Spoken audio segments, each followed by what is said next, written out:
Saudações, alunos e alunas da Uniara, a nossa comunidade de Araraquara e região. Estamos aqui em mais um episódio do podcast Nosso Direito, que visa desmistificar um pouco da carreira jurídica, do dia a dia do operador do direito e também discutir sobre assuntos de extrema relevância para a nossa comunidade acadêmica e para a nossa sociedade. Estamos aqui com um convidado mais que especial, ex-aluno da casa, advogado, e trataremos sobre o assunto sobre a doença mental no ambiente de trabalho e como o direito discute e visualiza essa questão. Tiago, se apresente e vamos com tudo nesse episódio maravilhoso que tem a acrescentar para todos. Vamos sim, muito obrigado, João Gabriel, meu colega aqui, advogado e colega aqui de entrevista e de programa. Gostaria primeiramente de fazer uma saudação muito especial ao nosso magnífico reitor, professor Dr. Luiz Felipe Cabral Mauro, pela confiança, por nos disponibilizar esse espaço para que possamos levar o conhecimento não só aos nossos alunos e alunas, mas à população em geral. Agradecer o nosso chefe do Departamento de Ciências Jurídicas, o professor Dr. Fernando Passo, também igualmente pela confiança, por confiar a mim e ao João Gabriel a condução e o comando aqui dessa entrevista do programa, nosso podcast, o Nosso Direito. Lembrando que ele vai ao ar sempre pela TV Uniara, pela Rádio Uniara e também pelas nossas mídias digitais. E deixar aqui o nosso agradecimento mais que especial para o nosso comandante aqui, o Fagner, toda a equipe televisiva aqui que nos faz todo esse preparativo, que nos recebe aqui de forma carinhosa. E agradecer o nosso entrevistado de hoje, um ex-aluno que vem aí demonstrando aí todo o seu conhecimento, um tema muito importante que é a saúde mental, principalmente no estado pós-pandêmico, que é muito importante. Eu creio que vai vir aqui a contribuir não só na seara do direito, mas uma seara multidisciplinar, né, João? Com certeza. Que é essa o nosso interesse. Seja muito bem-vindo. Muito obrigado, doutor João, muito obrigado, doutor Tiago, muito obrigado, Fagner, muito obrigado, Uniara, por essa oportunidade de tratar um tema tão relevante no aspecto jurídico, que é a saúde mental no ambiente de trabalho. Maravilha, doutor Gabriel Moura.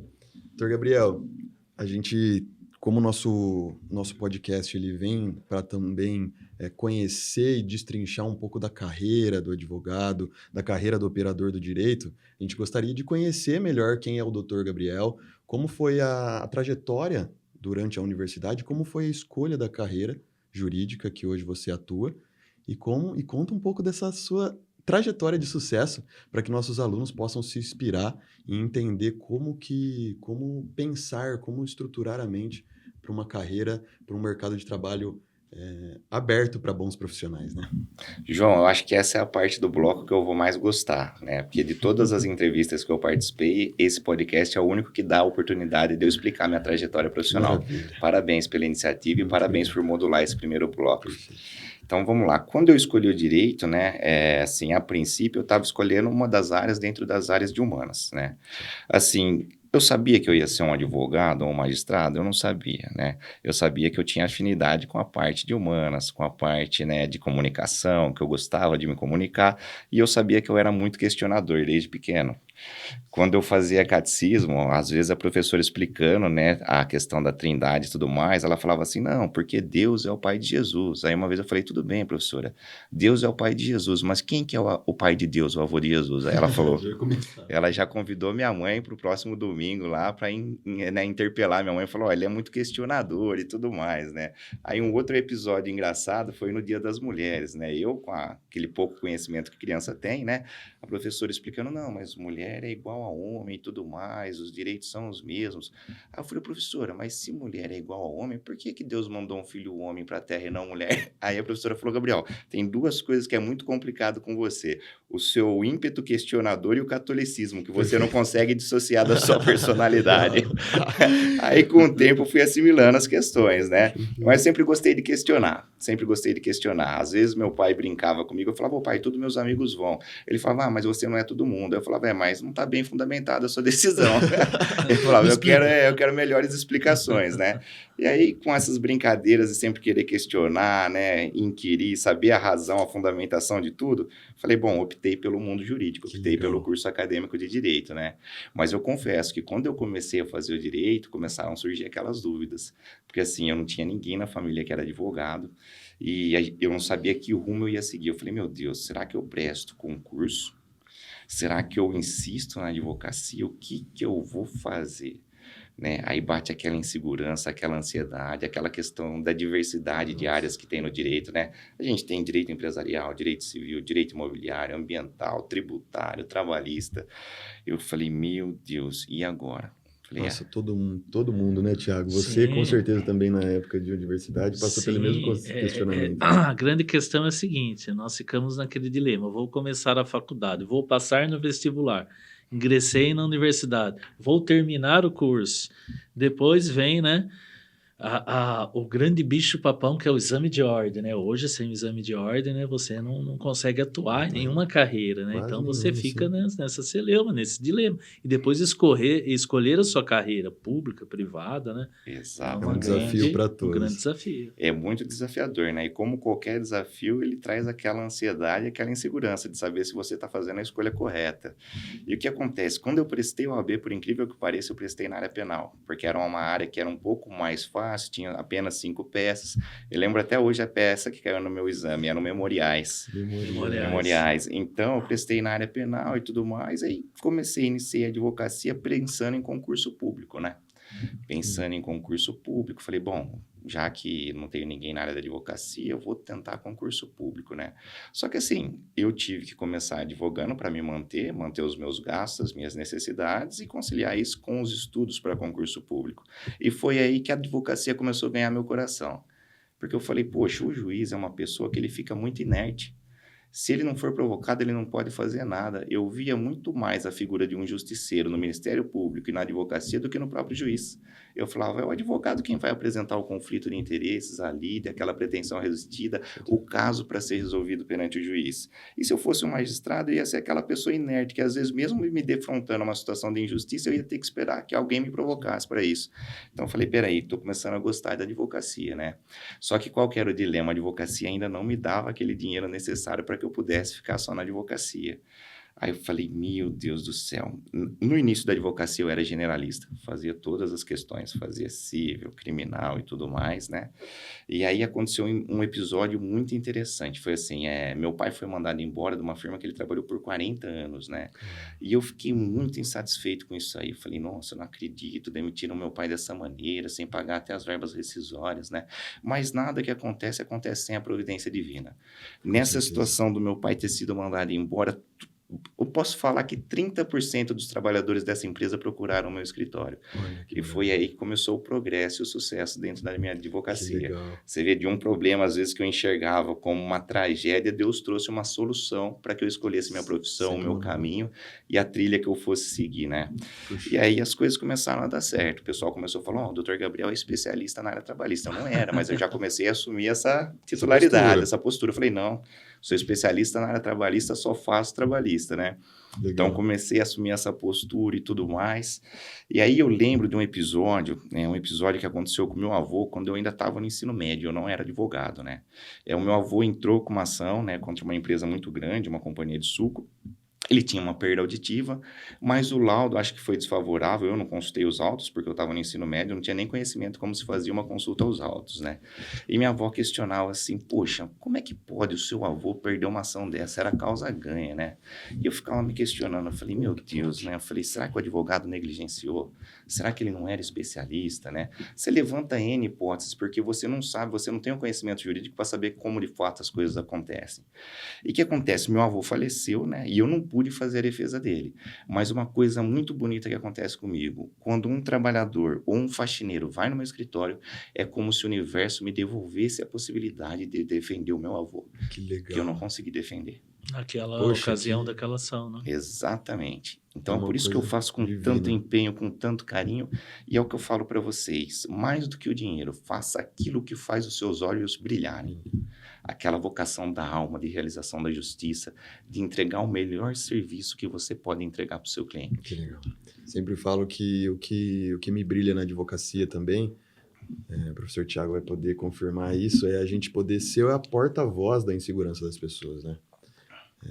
Muitas pessoas têm problemas, não Sim. sabem como resolver, e o advogado é a figura social que representa o interesse das pessoas perante o Estado, perante a sociedade. E como isso é brilhante, e a gente colocando a alma nisso, né? Como eu vejo na sua trajetória, é realmente o que faz a diferença na carreira do advogado e o que faz nos brilhar os olhos, né? Para continuar trabalhando com garra. Muito legal. Exatamente, Maravilhoso. doutor João, sua colocação foi perfeita. Às vezes o advogado é a única pessoa que aquela pessoa que passou, vivenciou uma injustiça pode se abrir e pode se socorrer.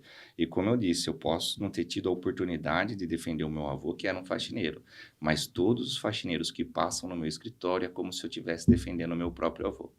Que maravilha, que joia. Isso é muito importante. E realmente, o advogado ele é o porta-voz, né? Como dizia, né, Valdir Troncoso Pérez, né? O advogado, com a sua beca, é a única pessoa, né, que ele não vai fazer nenhum juízo de valor, ele vai simplesmente defender aquela pessoa porque ele tem, né, o Sim. direito de defesa. Sim. E como você disse, o juiz ele só pode agir mediante a provocação e nos limites do que ele foi provocado. Às vezes ele pode até ver uma injustiça sendo cometida, mas ele tem que ficar adstrito àquilo que foi provocado. E o advogado não, né? Ele tem toda essa abertura e tem toda essa gama realmente para atuar. Eu fico muito contente quando eu vejo você falando dessa forma, né? Porque é isso que nós precisamos na carreira jurídica, principalmente no direito, na advocacia, né? Que é realmente ter a satisfação pessoal. Tendo a satisfação pessoal, vai prevenir justamente até mesmo as moléstias mentais e a fadiga, porque estamos fazendo aquilo que gostamos, né? Exatamente. Perfeito. Doutor, você tem algo a compartilhar em relação às dificuldades que você teve? Você comentou que você, no começo, realmente, o começo da advocacia é desafiador, né? Porque a gente encontra diversos problemas e hoje você tem o seu escritório, né? Inclusive, ressaltar para todos os ouvintes que o doutor é de Matão, certo? Exatamente. E como foi, quais suas dificuldades para montar o seu escritório, né? Eu vejo que os alunos, aqueles alunos que estão prontos para advogar, que realmente já escolheram a advocacia, eles falam, e agora? Como que eu vou fazer para ter meu escritório, doutor Tiago? Como que eu vou fazer para captar clientes, para atuar, para começar a estruturar uma vida dentro da advocacia? Quais foram os seus desafios que você mais penou para superá-los nessa trajetória? Doutor João, pergunta muito pertinente. Assim, os meus desafios, né? E eu acredito que os desafios de todos os advogados que iniciam a carreira foram inúmeros, né? Sim. A princípio, eu montei meu escritório na casa da minha avó, em uma sala que tinha ali na frente da casa da minha avó. E assim, eu tive essa sorte, essa bênção divina, que uma tragédia virou bênção, como eu disse. A dispensa do meu pai sem a rescisão trabalhista acabou permitindo que eu patrocinasse a causa ali de 30, 40 trabalhadores contra uma mesma empresa. Então, acredito, né? Tudo que Deus permite que aconteça, acontece com providência. A gente sempre tem que acreditar e confiar, né? Perfeito. Então, eu tinha dificuldade, eu não tinha um espaço físico, né? Eu não tinha uma secretária, eu não tinha um estagiário, era apenas eu na prospecção, eu no operacional, eu no atendimento. Então, aquele início de carreira é aquela loucura, né? Você não sabe como fazer os contatos que você tem que fazer. E assim, a OAB, durante muito tempo, ela engessou muito o advogado na questão do marketing, né? A gente vê que outras profissões como odontologia, medicina ou qualquer outra profissão, eles são mais flexíveis quanto ao marketing, a publicidade, a propaganda. Então, nesses primeiros anos que a OAB ainda estava meio engessada nessa questão do marketing, eu sofri muito, doutor João, muito. As coisas começaram a mudar quando a OAB começou a flexibilizar essas questões e eu pude ir para o digital. Eu pude me comunicar, eu pude dar entrevista, fazer palestra, né? Criar conteúdo, informar o meu público, né? Que legal. Mostrar para o meu público que realmente eu conhecia aquilo que eu fazia, que eu tinha conhecimento técnico e que eu sabia do que eu estava falando, sobre o que eu estava falando, transformando esse conhecimento numa linguagem muito acessível, né? Porque assim, se nós conversarmos aqui em termos jurídicos, a gente vai se entender muito bem, mas Sim. o público vai ficar alheio à situação. Mas o principal foi ter esse tino, essa sensibilidade de entender, ó, eu preciso pegar um conteúdo jurídico técnico e tornar esse conteúdo jurídico técnico acessível para o leigo, que é o meu cliente, que é quem eu estou buscando prospectar. Então, a partir do momento que eu fiz a transição da advocacia, né, antiga, convencional, do escritório do cartãozinho, para a advocacia digital, foi a virada de chave na minha vida. Porque aí que aconteceu, eu comecei a impulsionar o conteúdo nas minhas redes sociais, as emissoras de TV viram, entraram em contato, ó, você conseguiria falar sobre esse tema? Aí eu me colocava em disponibilidade para falar sobre o tema. Ó, você consegue falar sobre isso, tal dia, em tal lugar? E aí, doutor João, as coisas começaram a acontecer. Hoje eu atendo em Ribeirão Preto, atendo toda a parte, né, contenciosa trabalhista lá. Normalmente a maioria das causas são reclamantes, mas eu já tenho 5, 6 empresas fixas ali como mensalistas do escritório, né? Atendo também em Indaiatuba, porque um colega de profissão encontrou minhas redes sociais e ele falou assim, doutor Gabriel, eu vejo seus conteúdos, eu vejo que você conhece muitas questões técnicas, principalmente de normas regulamentadoras, perícias, né, NR17, NR16. Ele falou assim, e aqui o meu escritório é único e exclusivamente previdenciário, só que eu tenho uma demanda trabalhista muito grande. Você não quer vir atender em parceria comigo? E aí minha vida começou a mudar, as coisas começaram a acontecer, e daí para frente eu só tive motivos para agradecer a Deus. Amém, amém. E, então já fica a lição aqui que não existe barreiras para começar na advocacia, né? Pode ter a dificuldade que for, né? Que a força de vontade e estar preparado é o caminho para você advogar. Porque as oportunidades, elas sempre vão aparecer, né? Sempre, sempre. E quem está preparado que vai agarrar essa oportunidade e vai fazer disso uma virada de chave, vai continuar. Eu tenho uma grande inspiração na minha vida, que é meu pai, né? Como advogado. Com certeza. Então, ele foi uma pessoa que, pela trajetória dele, me inspirou a se tornar advogado também. Durante a universidade, eu não sabia se eu seguiria a advocacia ou se eu faria concurso público. Eu sempre tive essa dúvida. E ele conta a história no começo da carreira dele também, que foi justamente uma tragédia que virou um sucesso, que foi por conta do bloqueio das contas lá na época dos planos econômicos. Dos planos econômicos, bloqueios de contas, que todo mundo desesperado, e foi aonde Exatamente. surgiu a oportunidade de atuar, de ser o porta-voz das pessoas inseguras, com problemas. Eu lembro dessa época. E poder se estruturar e começar, né? Você lembra dessa época? Lembro, é muito interessante. O professor João, né, meu amigo pessoal, inclusive, né, colega de trabalho, o que se fazia naquela época, né? Você também é novo, mas eu já acompanhava aquela época, eu era estagiário, comecei cedo nos escritórios de advocacia. As pessoas procuravam, porque estavam bloqueadas, né? Os telespectadores vão se lembrar disso. Estavam bloqueadas as contas. E o que acontecia? As pessoas precisavam fazer uma cirurgia, comprar um equipamento. Então, ela procurava o advogado. O que o advogado fazia? Ele fazia a petição na máquina de escrever, embarcava num ônibus e ia até São Paulo para despachar. Já voltava de lá com autorização para ir até o banco e fazer o saque. Então, era costumeiro. Tinha semanas que tinham 10, 20, 30 questões dessas. Tinha que ir até São Paulo, né, para pedir o desbloqueio e voltar. Então, realmente, era um viés, eu lembro. E o professor João fez muito disso, eu lembro disso, né? Começo de carreira era o ônibus, né? Então, tinha que embarcar na rodoviária, ir até São Paulo, aguardar o juiz, fazer o despacho e depois voltar, né? Mas era aquela satisfação, porque aquela pessoa estava ali ansiosa, né? Tinha aquela economia dela, aquela reserva, né? Ano 87, 89, até 90, até 91, e né? às vezes era tudo que ela tinha, né, doutor João? Era tudo que ela tinha, nobre, né? Era tudo que ela tinha. E ela precisava fazer uma cirurgia, estava com uma cirurgia agendada, dependia daquele dinheiro para comprar um implemento agrícola, né? Alguma coisa ali para fomentar, então tinha que ir lá e fazer esse despacho. Então são coisas que marcam realmente. Nossa, muito legal. E a pergunta que fica, né? Imagina se você tivesse desistido da advocacia antes da oportunidade. Exatamente, doutor João. Se eu tivesse desistido, hoje eu não estaria colhendo esses frutos. Eu costumo dizer que é igual você falou, a única limitação para você não crescer na sua advocacia está na sua própria mente. Essa é a única limitação que de fato você tem. Que se você tiver empenho, fé e realizar um bom trabalho, os resultados mais cedo ou mais tarde, eles vão aparecer, eles vão frutificar. A fé é como um plantador que está semeando a semente sem ver a chuva cair. Mas ele continua semeando, porque ele sabe que uma hora a chuva vai cair e as coisas vão acontecer. Então, isso que você falou foi elementar, doutor João. Não pense na limitação, pense na solução. Seu pai pensou na solução quando ele viu aquela questão das contas bloqueadas.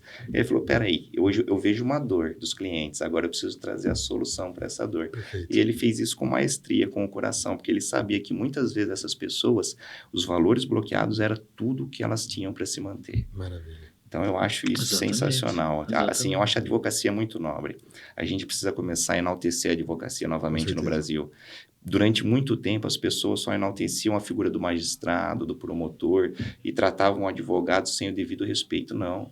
A justiça no nosso país, boa parte se deve aos advogados. Com certeza. E aos advogados que acreditam naquilo que eles defendem e fazem com o coração. Perfeito. Né? Então, perfeito. Estamos falando aqui entre advogados, né? Mas eu concordo perfeitamente, e tem uma frase muito interessante, que a medida da cidadania num país é o quanto o advogado é enaltecido pela sociedade. Então, quanto mais prerrogativas o advogado ele consegue usufruir, significa que a cidadania no país ela está num nível num nível bom, aumentando, crescendo. É muito engraçado que a própria advocacia, ela nasce, né? Ela retorna, na verdade, ao palanque justamente na Revolução Francesa, né? Exatamente. Então, nossa profissão basicamente se resume em igualdade, fraternidade e a forma de alcançar a justiça, né? Sim, são nos momentos difíceis, né, que a advocacia ela ressurge. E uma questão interessante, que o Dr. Gabriel também frisou, é importante essa flexibilização das normas, né, de publicidade da advocacia. Nós vemos, por exemplo, os Estados Unidos, né, ele é muito aberto, né, essa divulgação. E é importante por quê?